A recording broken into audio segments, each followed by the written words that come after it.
আজকে আমরা আসছি শেরপুরের সবচেয়ে আকর্ষণীয় স্থান গজনি অবকাশ। তো আমরা এখন একটা পাহাড়ের উপরেই আছি, যদিও এটা অটো দিয়ে আসা। তো আমি একটু ভিউ দেখাই, আমার পিছনে গাছ। এখন আমরা পুরোপুরি উপরে উঠি নাই, কিন্তু একটা ভিউজ দেখাই, দাঁড়ান এক সেকেন্ড। ও শিট!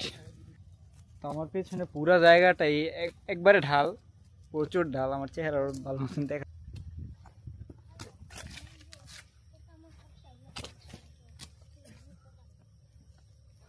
অলমোস্ট আমরা নিচে নেমে গেছি। ও, আমি মনে করছি এটা একটা লেক, কিন্তু এটা পুরো একটা সমান মাঠ।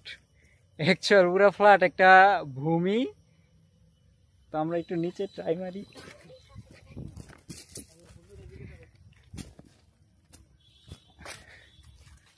এই যে অ্যাকচুয়ালি এটা একটা উপত্যকার মতন দেখা যাইতেছে।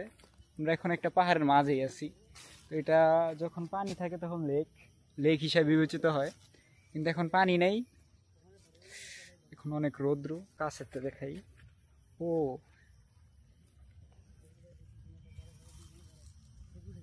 এখানে রাস্তাও অনেক কাদা টাদাও আছে। হ্যালো গাইস, অ্যাকচুয়াল পাহাড় এইটা।